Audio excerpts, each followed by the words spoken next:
Fils d'une mère française et d'un père ivoirien, Mathieu Niango est normalien, agrégé de philosophie et écrivain. Son dernier roman, Le Fardeau, qui vient de paraître aux éditions Mialet et Barreau, est une plongée dans son incroyable histoire familiale. Mathieu Niango, bonsoir. Bonsoir.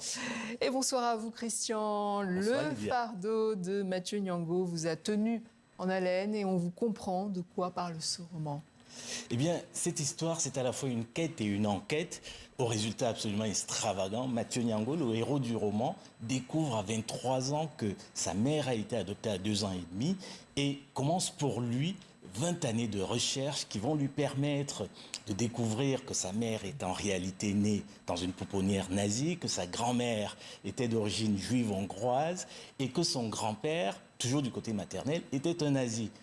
Héritage lourd et complexe, mais qui est restitué dans ce roman de façon absolument merveilleuse. Et je voulais vous demander, Mathieu Niango, quelles sont les raisons qui vous ont poussé à enquêter sur vos origines? Je pense qu'on ne se rend pas compte de l'importance d'avoir des racines quand on en a. Mais dès lors qu'elles disparaissent ou qu'on commence à en douter, à ce moment-là, on se rend compte qu'il faut vraiment les reconstruire. C'est ça qui m'a poussé à enquêter. Et c'est donc seul et en secret que vous avez commencé vos recherches. Ensuite, vous y avez associé votre mère. On l'écoute à propos de ce livre et on en parle.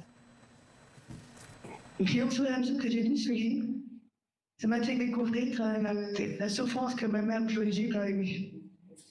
Parce que j'étais mal pensée, toute cette souffrance qu'elle avait, au contraire, j'avais une où j'étais pas à l'abandonner. Avec le parcours qu'elle a eu, on reprend très bien que je dis, on se pensait qu'elle était bousculée, etc. Pour déposer l'enfant dans une pouponnière. Voilà, parce qu'il y avait le financier qui ne pouvait pas nourrir. Mais je pense que c'est surtout qu'il y a une pression de la part de son environnement pour déposer l'enfant dans une pouponnière. Alors ma haine pour elle est tombée.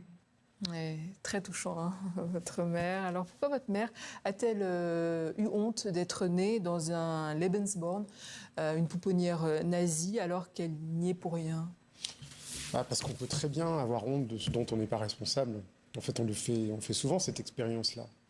Quand vous êtes victime du racisme, par exemple, vous avez honte. Je le raconte un petit peu dans le livre. Lorsqu'il m'est arrivé d'y être confronté, comme l'immense majorité, j'imagine, des Français de l'immigration visible, j'ai eu honte. Voilà. Et là, elle, c'est pareil. Au fond, elle a honte, elle a eu honte. Il en reste encore quelque chose quand on discute avec elle de ses origines absolument terribles, absolument sordides, d'être destinée à faire le mal, parce que c'est des pouponnières SS dont la visée était de recréer, au fond, cette secte tueuse, raciste, qui était la SS. Donc effectivement, on peut avoir honte de ce dont on n'est pas responsable. Comme on peut être fier d'ailleurs de ce dont on n'est pas responsable. Alors votre père, Justin Niango, n'a pas vu la publication de ce livre. Il est décédé en 2008. Qu'est-ce qu'il aurait pensé du livre, à votre avis? C'est fou cette question parce que il y a tout un passage sur lui que je pense j'aurais pas pu écrire s'il était encore de ce monde. Puisque le détour par ma famille maternelle, qui était donc des immigrés hongrois, m'a permis de mieux le comprendre lui. Donc j'ai fait ce parallèle aussi. J'ai mieux compris l'immigration africaine, l'immigration qui était l'histoire de mon père, que je ne saisissais pas forcément en faisant ces détours par mon arrière-grand-père, par ma grand-mère, qui étaient des Hongrois, donc émigrés en Belgique. Et j'ai pu lui dire, c'est malheureusement ainsi, des choses que j'aurais pas pu lui dire quand il était vivant. Comment avez-vous découvert que votre grand-mère maternelle était juive et qu'elle avait eu un enfant avec un nazi? Alors, le fait qu'elle ait eu un enfant avec un nazi, c'est une déduction qu'on peut faire du Lebensborn parce que, étant étrangère, le géniteur de ma mère était nécessairement un nazi et très probablement un SS, ce vers quoi m'acheminent mes recherches. Après, la judéité, c'est venu après.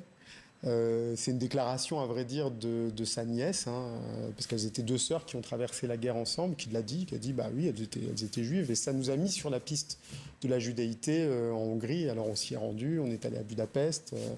Leur grand-père avait une boutique dans le quartier juif, et puis on a pu un petit peu enquêter là-bas pour savoir ce qui leur était arrivé. Alors, vous racontez aussi de façon très touchante le voyage que vous avez fait en 2005 avec votre père en Côte d'Ivoire. Et vous racontez d'ailleurs comment vous avez voulu apprendre la langue Atyé. Mais vous concluez en disant qu'il n'y a pas d'immigration heureuse. Pour quelle raison? Bah, alors c'est une phrase un peu dure, il y a des gens qui ne sont pas forcément d'accord avec ça, mais en tout cas la sienne n'était pas heureuse parce que il a laissé trop de choses derrière lui et immédiatement il était dans ce déchirement-là. Et je ne vois pas très bien comment on peut parfaitement le combler. Et je veux le dire aussi à une époque où en France notamment, il y a plein de gens qui s'en prennent aux immigrés. Je trouve ça d'une injustice et d'une dureté terrible parce que c'est déjà très très difficile de quitter sa terre. Et notamment celles et ceux qui aujourd'hui, nos frères et sœurs d'Afrique qui viennent, c'est vraiment sous une contrainte qui est très très grande. Et donc en plus derrière, leur faire peser le poids des malheurs du pays dans lequel ils arrivent, je trouve ça d'une injustice incroyable pour avoir vécu de l'intérieur ce qu'était l'immigration. Comment le livre a-t-il été accueilli dans la famille de votre mère, que vous appelez la famille belge? Alors j'avais beaucoup de peur effectivement de leur réaction, on s'entend très bien, mais j'avais peur de les blesser. Je disais quand même des choses assez directes hein, sur ma grand-mère par le sang, comme je l'appelle, et ma grande-tante. Il a été très bien accueilli. Ouais, il a été très bien accueilli. Les gens ont lu très vite, ma famille a lu très vite le livre et elle l'a bien accueilli.